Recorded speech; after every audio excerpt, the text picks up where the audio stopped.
stepped off the bus and onto the uneven cobblestones of the old dockyard. The salty sea air greeted him with a chill, biting at his skin and filling his lungs with its sharp tang. As he looked around, he couldn't shake the feeling that the place was somehow frozen in time, with its dilapidated warehouses and rusted cranes standing as grim reminders of a once thriving hub of activity. The dockyard had been closed for years, but now, under new management, it was set to reopen. Jack had been hired as the foreman to oversee the renovations and bring the dockyard back to life. Jack was a seasoned dock worker, with years of experience in bustling ports and shipyards. Yet there was something about this place that unsettled him. The sun hung low in the sky, casting long shadows that seemed to twist and move of their own accord. He shook his head, attributing his unease to the eerie silence that surrounded him. Dockyards were meant to be filled with the sounds of clanking metal, the shouts of workers, and the hum of machinery, not this oppressive stillness. He made his way to the main office, a crumbling building that had once been the heart of the dockyard's operations. As he opened the door, the hinges squealed in protest, echoing through the empty halls.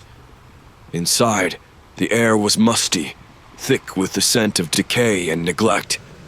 Dust motes danced in the slanted beams of sunlight that filtered through the grime-covered windows.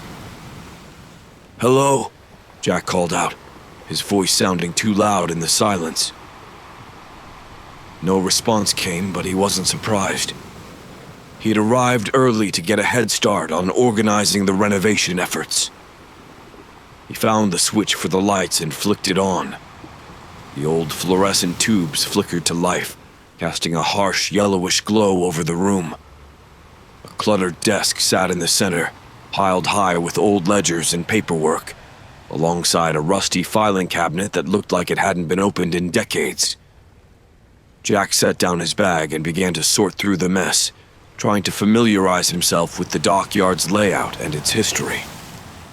As he worked, he found himself glancing repeatedly at the large window overlooking the dock.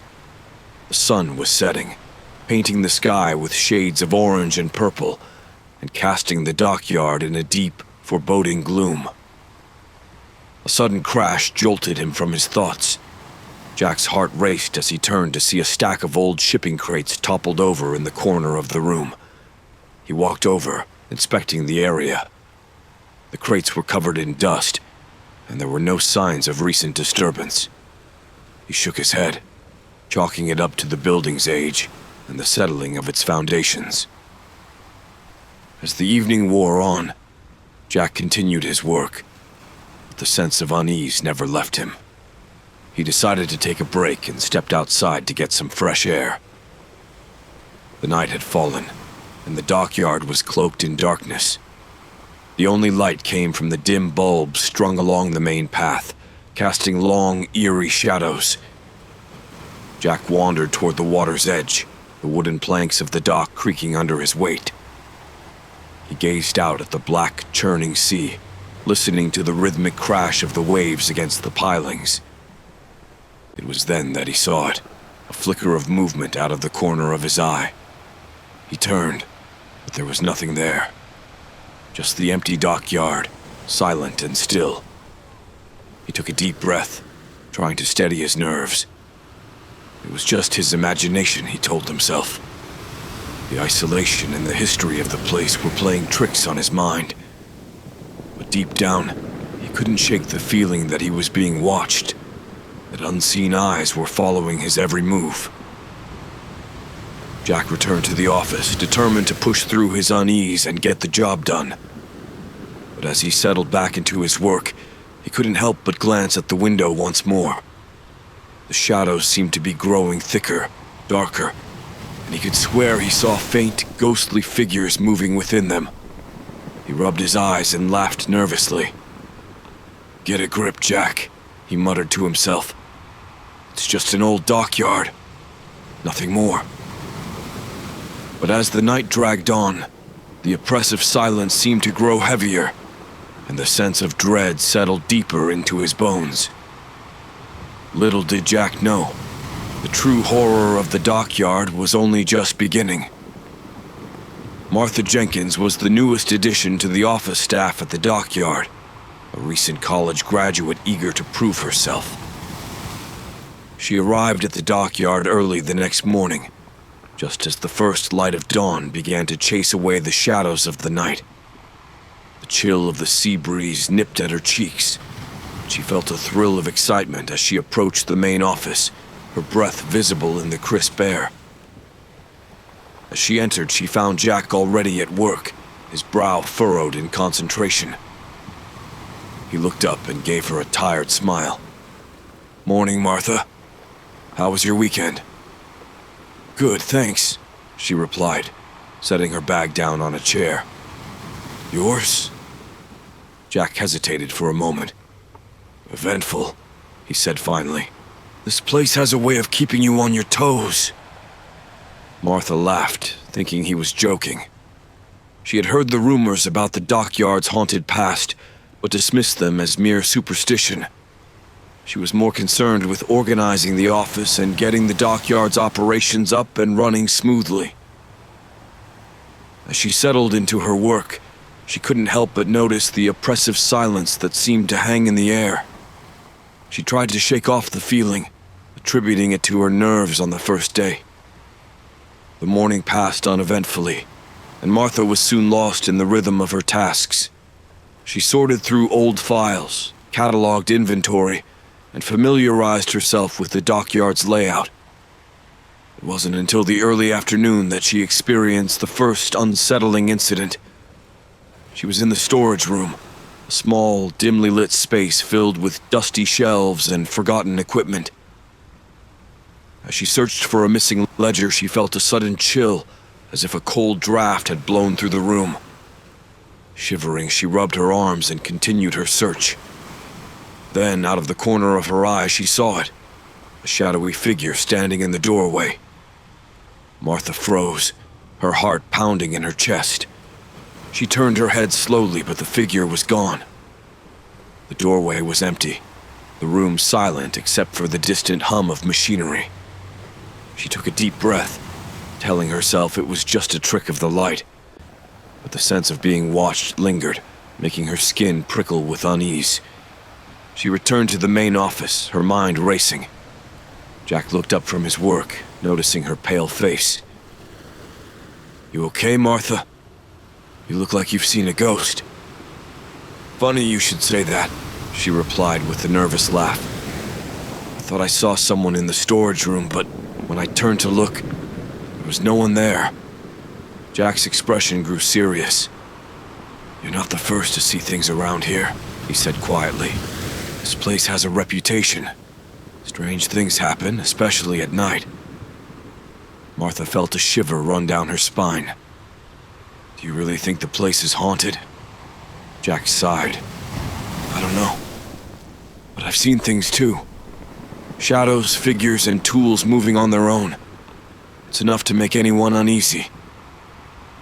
The rest of the day passed without incident, but the sense of foreboding never left Martha. As the sun began to set, casting long shadows across the Dockyard, she couldn't shake the feeling that unseen eyes were watching her every move. That evening, as she prepared to leave, she decided to take one last look around the office. She checked the windows, making sure they were locked, and turned off the lights. As she reached for the door, she felt a cold hand brush against her arm. She gasped and spun around, but there was no one there.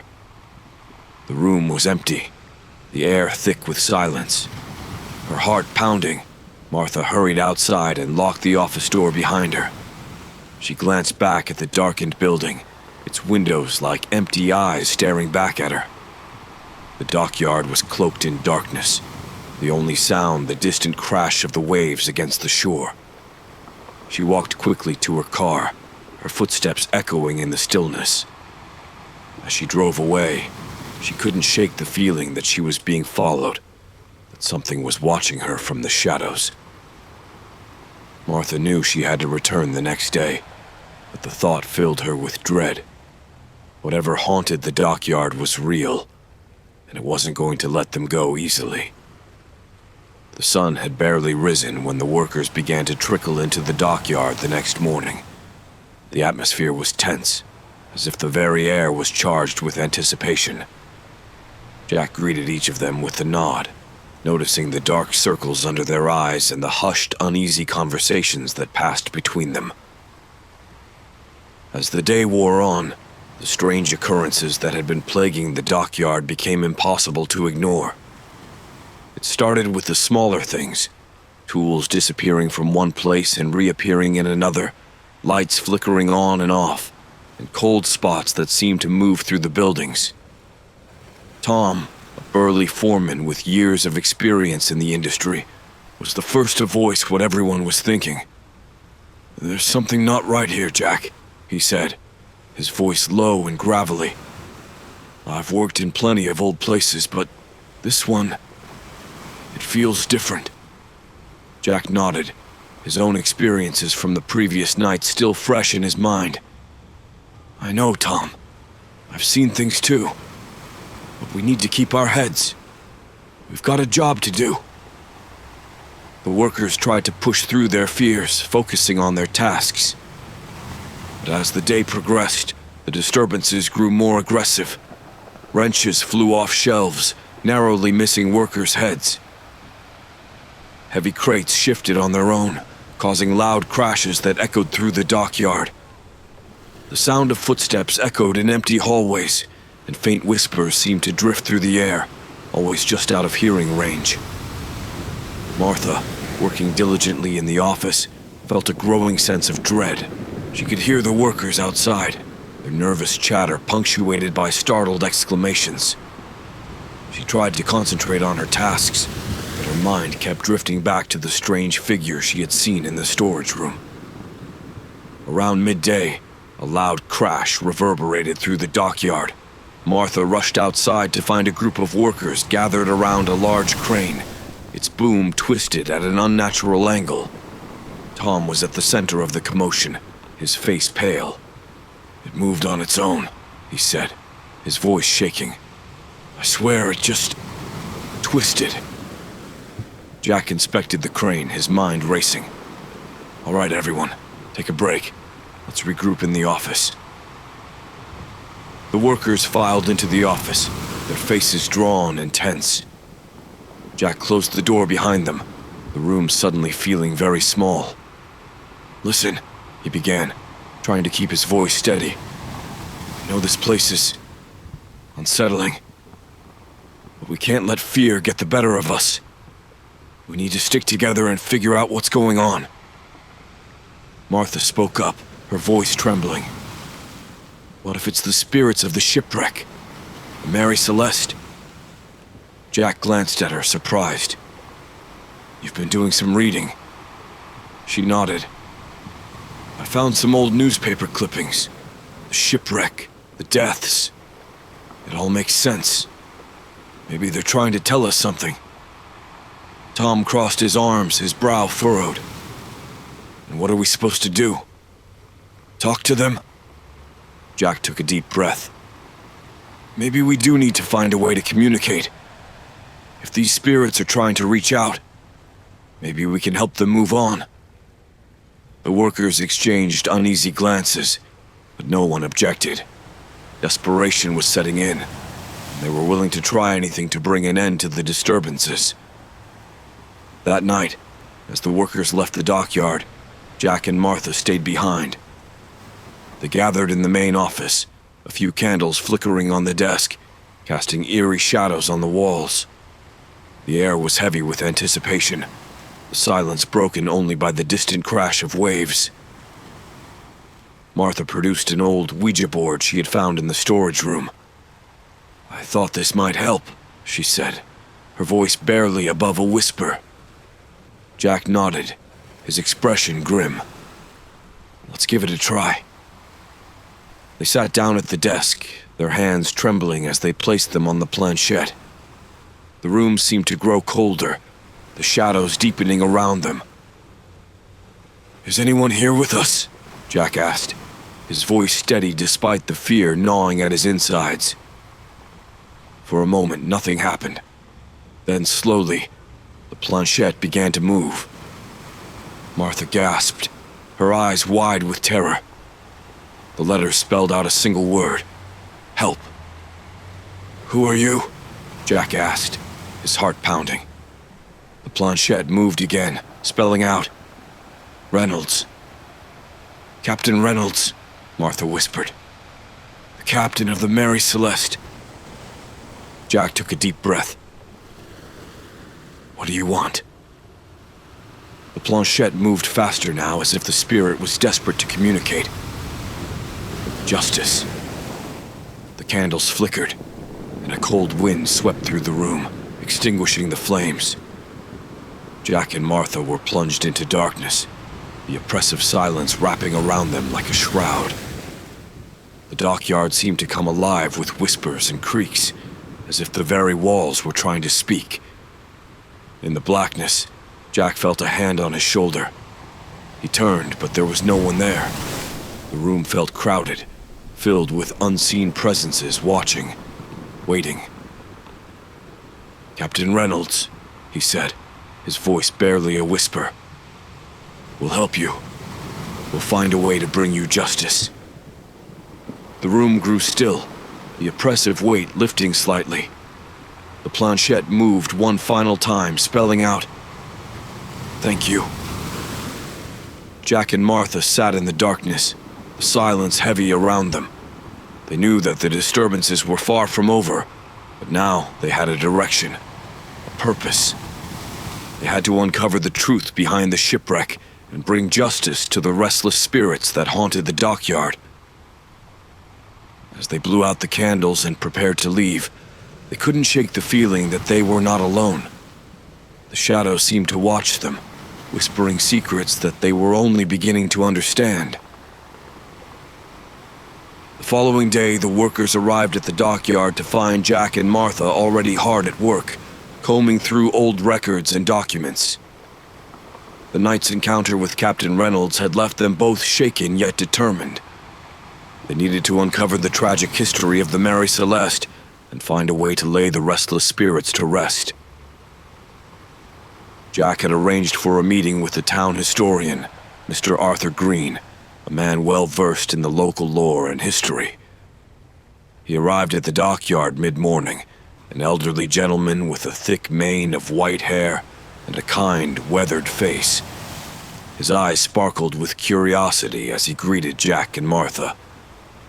"Thank you for coming, Mr. Green," Jack said, shaking his hand. "We need your help to uncover the story behind the Mary Celeste and its captain, Reynolds." Mr. Green nodded, his expression serious. "I've heard the stories, of course. The shipwreck, the ghosts. It's a dark chapter in our town's history. I'll do what I can to help." They led him to the office where piles of old ledgers, newspaper clippings, and maritime records were spread out on the desk. Mr. Green adjusted his glasses and began sifting through the documents, his brow furrowed in concentration. "The Mary Celeste was a merchant ship," he began, his voice taking on a storytelling cadence. "She set sail from this very dockyard over a century ago, loaded with goods bound for Europe. Captain Reynolds was a well-respected man known for his skill and bravery." Jack and Martha listened intently, hanging on every word. "What happened to the ship?" Martha asked. Mr. Green sighed. "The details are murky. The Mary Celeste encountered a violent storm not long after leaving port. The ship was badly damaged, and many of the crew were lost. Those who survived managed to limp the ship back to the dockyard, but it was here that tragedy struck." He paused, taking a deep breath. "Captain Reynolds and the remaining crew were unloading the cargo when a fire broke out. It spread quickly, fueled by the volatile goods on board. The dockyard was engulfed in flames, and many lives were lost. The captain himself perished trying to save his men." Martha shivered, the cold chill of the dockyard seeping into her bones. "And that's why the spirits are restless?" Mr. Green nodded. It's believed that Captain Reynolds and his crew never found peace. Their deaths were violent and their business unfinished. Some say the fire was no accident, that it was sabotaged by rival merchants. But nothing was ever proven. Jack's mind raced with the implications. If we can prove the sabotage, maybe we can give the spirits the justice they seek. Mr. Green continued to sift through the documents, eventually pulling out a yellowed piece of paper. Here, look at this. It's a letter from Captain Reynolds to his wife, written just days before the shipwreck. Jack and Martha leaned in, reading the elegant script. My dearest Emily, the seas have been unforgiving, but my spirit remains strong. I have concerns about our cargo and the whispers of foul play among the merchants. I fear there are those who wish to see us fail. But rest assured, I will return to you, no matter the cost. Yours always, Edward. This proves he suspected sabotage, Jack said, his voice filled with determination. We need to find more evidence. The rest of the day was spent combing through the documents, looking for clues. They found records of the merchants who had dealings with the Mary Celeste, contracts and agreements, and notes that hinted at rivalries and tensions within the trade community. As the sun began to set, casting long shadows over the dockyard, Jack and Martha knew they were onto something. The pieces were starting to fit together, but there was still much to uncover. We're getting closer, Jack said, his eyes reflecting the dying light. But we need to be careful. If there are still those who want to keep this secret buried, we might be in danger. Martha nodded, her resolve hardening. We'll find the truth, Jack, for Captain Reynolds and his crew. That night, the dockyard felt more alive than ever. The whispers in the shadows seemed almost eager, as if the spirits knew their story was finally being heard. Jack and Martha left the office, the darkness pressing in around them, but their fear was tempered by determination. As they walked to their cars, the ghostly figure of Captain Reynolds appeared at the water's edge, his spectral form shimmering in the moonlight. He raised his hand in a silent salute, a gesture of gratitude and hope. Jack and Martha exchanged a glance, their bond strengthened by the shared purpose. They knew the road ahead would be difficult, fraught with danger and uncertainty, but they were ready to face it together. The truth of the Mary Celeste was within their grasp, and they would not rest until justice was served and the spirits found peace. The next few days at the dockyard were fraught with tension. Jack and Martha continued their research, but the disturbances grew more violent, more relentless. The workers were on edge, whispering among themselves and casting wary glances at every shadow. It felt as though the very air was thick with a malevolent presence, watching, waiting. Tom, the burly foreman, was one of the few who refused to be cowed by the strange happenings. Ghosts or no ghosts, we've got a job to do, he growled, trying to rally the men. But even his bravado couldn't mask the fear in his eyes. One evening, Tom decided to stay late, determined to finish repairing one of the old cranes. The others had long since gone home, leaving the dockyard shrouded in an uneasy silence. The only sounds were the distant crash of the waves and the occasional creak of the old wooden planks. As Tom worked, he felt a sudden chill in the air. The hairs on the back of his neck stood up, and he paused, looking around.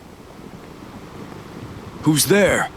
he called out, his voice echoing in the empty space. There was no answer, only the oppressive silence pressing in on him.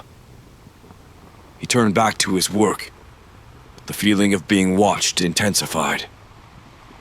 Tools began to rattle on the workbench, and the crane's arm moved slightly, as if nudged by an unseen hand. Tom's heart pounded in his chest. "This is ridiculous," he muttered, trying to convince himself it was just his imagination. Suddenly, a powerful force struck him from behind, knocking him to the ground.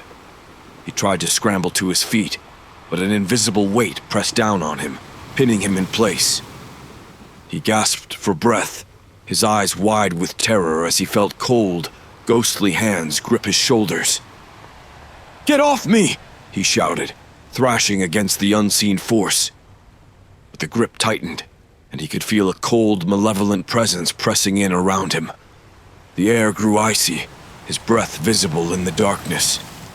As he struggled, a ghostly voice whispered in his ear, filled with anger and sorrow. "Justice. We need justice." Tom's mind raced, the words filling him with dread. "We'll help you," he gasped. "I promise, we'll help you."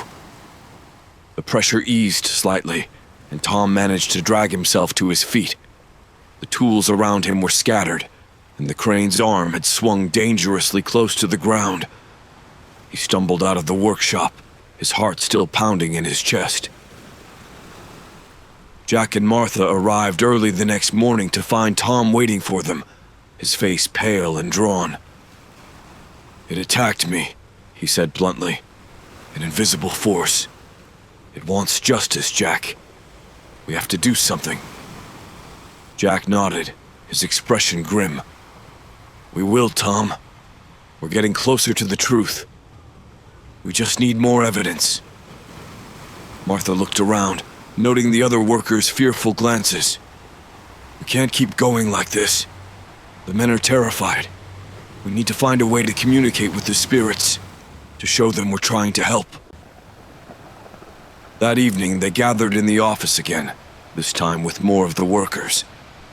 The atmosphere was tense, the flickering candlelight casting eerie shadows on the walls.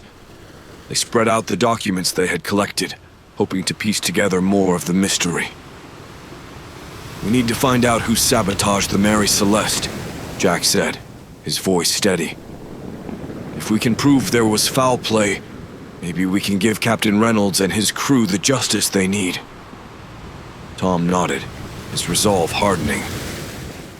"Let's do it." They worked late into the night, combing through the records and piecing together the events leading up to the shipwreck. As they dug deeper, they uncovered a web of deceit and betrayal. Rival merchants, jealous of Captain Reynolds' success, had conspired to sabotage the Mary Celeste, ensuring its destruction and securing their own dominance in the trade. Jack leaned back in his chair, his eyes tired but determined. "We have the evidence. Now we need to present it, to show the spirits that justice can be served." As they prepared to leave, the oppressive silence of the dockyard seemed to lift slightly, as if the spirits were listening, waiting. Jack and Martha exchanged a glance, knowing that the final confrontation was drawing near. They had the truth, but now they had to find a way to use it, to bring peace to the restless souls of the Mary Celeste. The night was dark and still, the dockyard shrouded in an eerie calm. Jack felt a flicker of hope. They were close, so close to uncovering the truth and laying the spirits to rest. But the path ahead was fraught with danger, and they would need all their courage to face the unseen forces that haunted the dockyard. Desperation hung in the air as the workers gathered in the main office once more. Jack and Martha had decided to bring in a local medium, Madame Serafina, hoping she could help them communicate with the spirits and bring some clarity to the chaotic hauntings. The sun had dipped below the horizon, casting long shadows across the dockyard and adding to the tense atmosphere. Madame Serafina arrived promptly at 8 p.m., her presence imposing yet serene. She was a tall woman, dressed in flowing dark robes adorned with intricate patterns. Her eyes, a piercing blue, seemed to see right through to a person's soul. She greeted Jack and Martha with a calm smile, her demeanor exuding confidence. "Thank you for coming, Madame Serafina," Jack said, shaking her hand. "We need your help. The The spirits here are restless, and we believe they are seeking justice for a wrong done to them long ago." Serafina nodded, her expression serious. "I've heard about the Mary Celeste and the tragedy that befell its crew. I will do my best to make contact and find out what they need to find peace." The workers gathered around a large wooden table in the office, their faces a mix of fear and anticipation. Candles were lit, casting a dim, flickering light that danced across the walls. Madame Serafina placed a Ouija board in the center of the table, its letters and numbers barely visible in the candlelight. "Everyone, please join hands," she instructed, her voice calm and soothing. The workers complied, their hands trembling slightly as they formed a circle around the table. Serafina placed her hands lightly on the planchette, closing her eyes and taking a deep breath. "We call upon the spirits of the Mary Celeste," she intoned, her voice steady. "Captain Reynolds, we seek to understand your pain and bring you the justice you deserve. Please come forward and speak with us." For a moment, nothing happened. The room was silent except for the distant sound of waves crashing against the dock. Then, slowly, the planchette began to move. The workers gasped, their eyes wide with fear and wonder. "Who is with us?" Serafina asked, her eyes still closed. The planchette spelled out, "Reynolds." Jack felt a shiver run down his spine. "Captain Reynolds, we know about the sabotage. We have evidence. Tell us what you need." The planchette moved again, faster this time, spelling out, "Justice. Fire. Truth." Martha leaned forward, her voice trembling. "We will bring the truth to light, Captain. We will expose those who wronged you. But we need your help. How can we prove what happened?" The air grew colder, and the candles flickered violently. Serafina's face tightened with concentration. "They are showing me something," she said, her voice distant. "A ledger hidden in the old storage room. It contains the records of the transactions, proof of the sabotage." Jack's eyes widened. "We need to find that ledger. It might be the key to everything." The planchette moved again, spelling out, "Hurry! Danger!" Serafina opened her eyes, looking around at the assembled workers. "The spirits are growing restless. They sense the danger we are in. We must act quickly." The seance ended, the oppressive atmosphere lifting slightly as the candles steadied. Jack, Martha, and a few of the braver workers headed to the old storage room, their flashlights cutting through the darkness. The room was filled with dust and cobwebs, the air thick with neglect. They searched for what felt like hours, moving old crates and sifting through forgotten documents. Finally, Martha's flashlight illuminated a small, hidden compartment in the back wall. Inside, they found an old leather-bound ledger, its pages yellowed with age. Jack opened the ledger, his heart pounding. The entries detailed the transactions between the rival merchants and the crew of the Mary Celeste. There were notes written in the margins, detailing the plans to sabotage the ship, to destroy Captain Reynolds and his crew. "We've got it," Jack said, his voice filled with triumph. "This is the proof we need." As they made their way back to the office, the air seemed to grow heavier, the darkness more oppressive. The spirits were watching, waiting for justice. They could feel the presence of Captain Reynolds, his spectral form following them, urging them onward. Back in the office, they spread the ledger out on the table, examining the damning evidence. The workers gathered around, their fear replaced by a growing sense of hope. They had the truth, and they would use it to bring justice to the restless spirits of the Dockyard. But as they celebrated their discovery, a cold wind swept through the room, extinguishing the candles. The temperature dropped, and the oppressive presence returned, more powerful than ever. The spirits were not yet at peace, and the final confrontation was drawing near. Jack looked around at the frightened faces of his colleagues, knowing that they would need all their courage to face what lay ahead. The truth was within their grasp, but the danger was far from over. The dockyard was alive with the whispers of the past, and the spirits would not rest until justice was served. The following days at the dockyard were marked by a growing sense of dread and paranoia. Despite the discovery of the ledger and the evidence it contained, the disturbances only grew more intense. The workers were on edge, their nerves frayed as they faced the escalating supernatural phenomena. Jack and Martha did their best to keep the team focused, but the strain was beginning to show. Tools and equipment continued to move on their own, sometimes with violent force. Shadows flickered at the edge of their vision, and whispers filled the air, unintelligible but undeniably angry. One evening, as the crew gathered for a late-night meeting to discuss their next steps, tensions boiled over. Tom, who had always been the most skeptical and defiant, was visibly shaken. His hands trembled as he spoke, his voice rising with fear and frustration. "We're playing with fire here, Jack," Tom shouted, slamming his fist on the table. "These spirits are angry, and we're only making things worse. We need to leave this place before something terrible happens."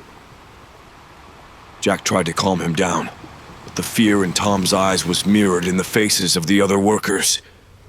"We can't leave now," Jack said firmly. "We're so close to bringing them justice. If we run away, they'll never find peace, and these hauntings will never stop." Martha nodded in agreement, but the unease in the room was palpable. "We have the ledger, the proof of the sabotage," she added. "We need to find a way to present it, to expose the truth. It's the only way to help the spirits move on." Tom shook his head, his expression wild. "And what if it's not enough? What if these ghosts want more than just the truth? What if they want revenge?" As the argument raged on, a sudden crash echoed through the dockyard. The lights flickered and then went out, plunging the room into darkness. The temperature dropped sharply, and the oppressive silence was broken by a chorus of ghostly whispers. "Enough!" Jack shouted, his voice cutting through the chaos. "We can't turn on each other now. We need to stay united, to finish what we started." But the damage was done. The workers' fear had taken hold, and the sense of unity that had kept them together began to fracture. Some of the men murmured about leaving, about finding work elsewhere, far away from the cursed dockyard. Over the next few days, the hauntings grew more personal, more targeted. Workers reported seeing apparitions in their homes, hearing the same whispers that plagued them at the dockyard. Sleep became a rare commodity, and tempers flared as exhaustion and fear took their toll. One night, as Jack walked through the darkened dockyard, he felt a presence behind him. He turned, but there was no one there. The shadows seemed to twist and writhe. He could hear faint whispers calling his name. "Jack. Jack."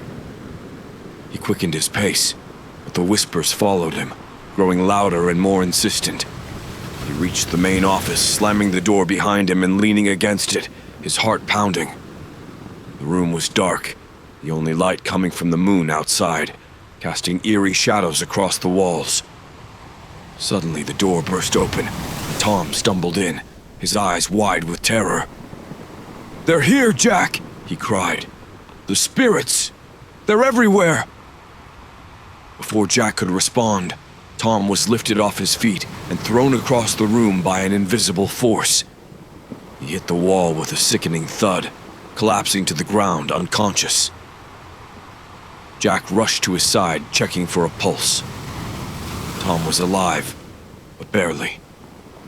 The room grew colder, and Jack felt the presence of Captain Reynolds, his ghostly form appearing in the corner of the room.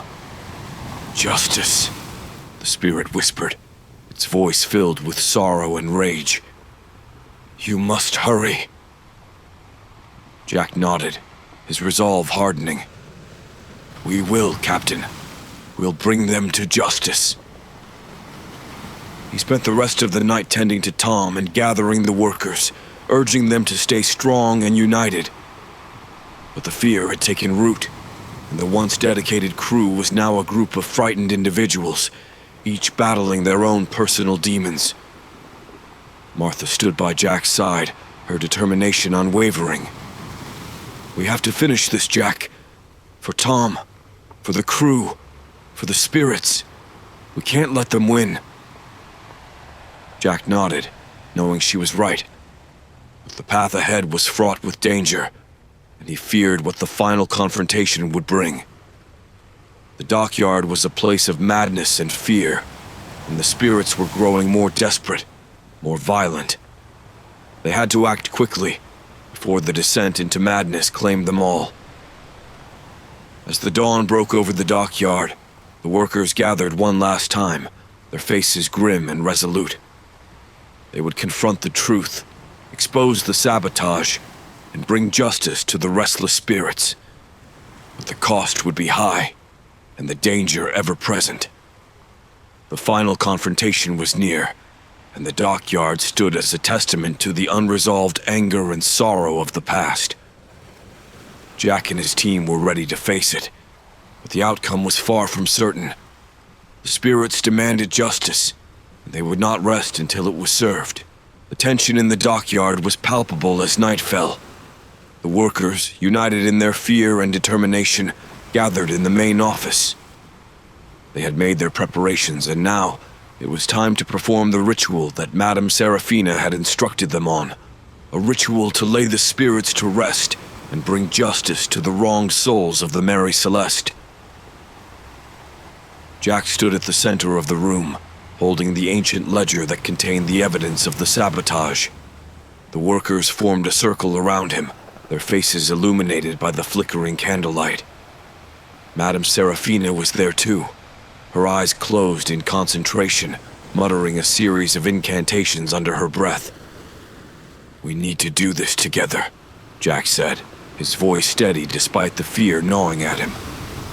"We need to show the spirits that we have the proof, that justice will be served." Serafina opened her eyes and nodded. "The spirits are restless. They need to see that their suffering has not been in vain. We must perform the ritual exactly as instructed." Martha stepped forward, holding a small bowl filled with a mixture of herbs and salt. She began to walk around the circle, sprinkling the mixture and chanting softly. The air grew colder, and the shadows seemed to press in closer, as if the spirits were watching, waiting. As Martha completed the circle, Serafina raised her hands, her voice rising in a powerful incantation. The candles flickered violently, and the room seemed to vibrate with an unseen energy. The workers clasped hands, their faces set with determination. Jack opened the ledger, revealing the damning evidence within. "Captain Reynolds," he called out, his voice echoing in the room. "We have found the truth. We know who sabotaged the Mary Celeste. We will bring them to justice." The air grew even colder, and the ghostly form of Captain Reynolds appeared before them, his eyes filled with sorrow and rage. "Justice," he whispered, his voice echoing with a haunting resonance. Suddenly, the room was filled with a blinding light, and the spirits of the crew appeared, their spectral forms flickering in and out of existence. The workers gasped, but they held their ground, their resolve unwavering. Serafina stepped forward, her voice strong and clear. "Spirits of the Mary Celeste, we have heard your pleas. We have found the proof of your betrayal. Be at peace, knowing that justice will be served." The spirits began to move closer, their faces filled with a mixture of hope and anguish. Jack held up the ledger, the pages rustling in the unseen wind. We will take this evidence to the authorities.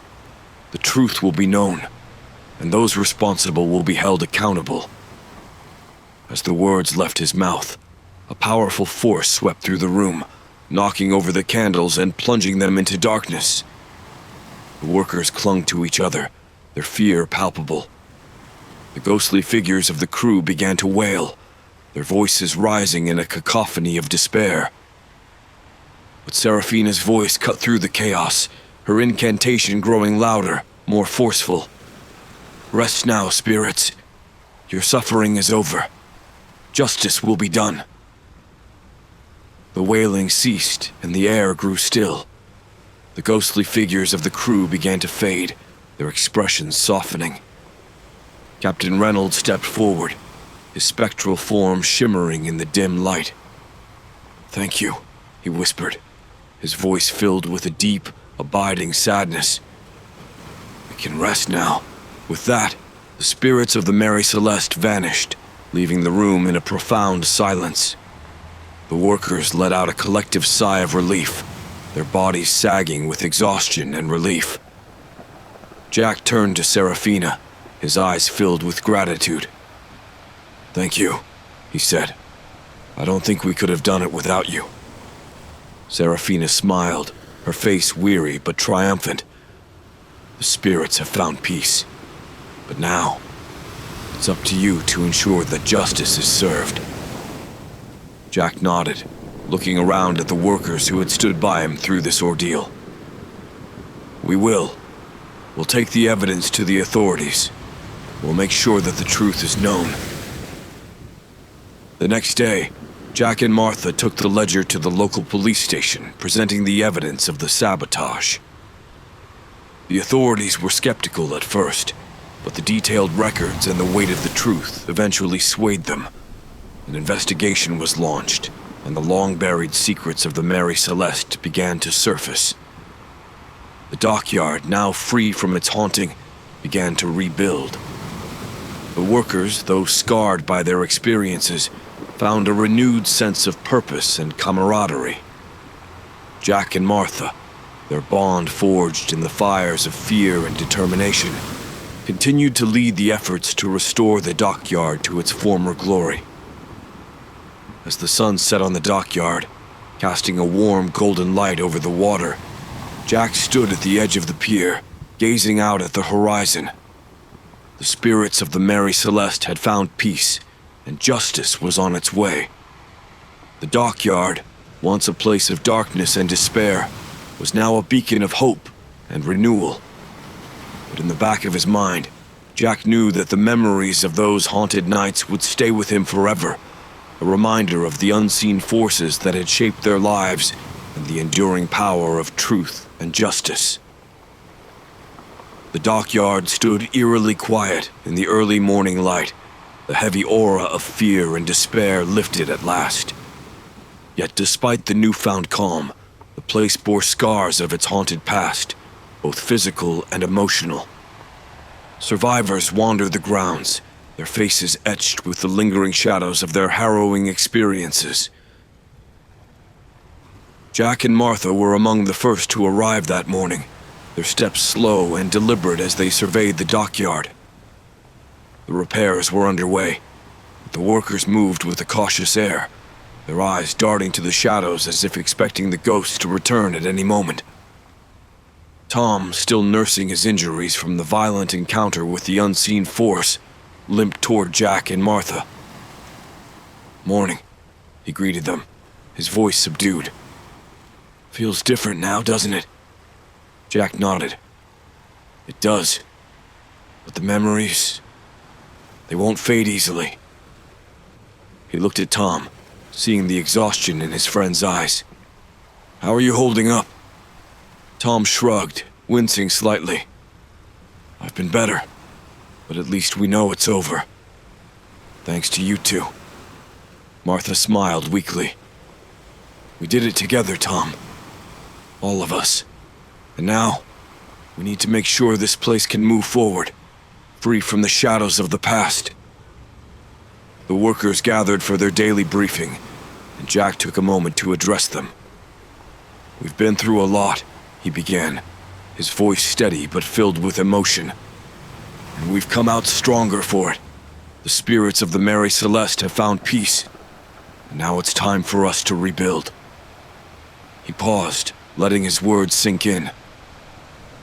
"I know it's not easy to forget what we've seen, what we've felt. But we need to remember why we're here, why we fought so hard to uncover the truth.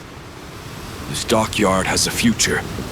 It's up to us to make it a place of hope and renewal." The workers nodded, a sense of unity and purpose slowly returning to their faces. They dispersed to their tasks, moving with a renewed sense of determination.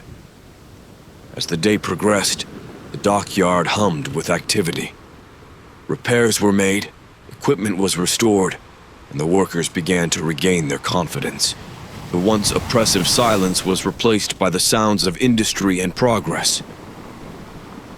Jack and Martha retreated to the office, now filled with sunlight streaming through the windows. The old documents and ledgers had been carefully stored away, a testament to the past they had uncovered and the justice they had sought. Martha sat at her desk, looking at the ledger that had played such a crucial role in their journey. "Do you think they'll ever believe us?" she asked, her voice soft. Jack leaned against the doorframe, his gaze distant. "The authorities have the evidence. It's up to them now. But whether or not they believe in ghosts, they can't ignore the truth." Martha nodded, her eyes reflecting a mix of hope and uncertainty. "And what about us? Where do we go from here?" Jack smiled, a genuine warmth in his expression. "We keep going. We rebuild this place, make it better than before. We honor the memories of those who suffered and ensure that their stories are never forgotten." As the weeks turned into months, the dockyard slowly transformed. The scars of the past began to heal, replaced by new growth and renewed energy. The workers, once haunted by fear, found solace in their work and in each other. The dockyard, now bustling with life and activity, stood as a testament to their resilience and courage.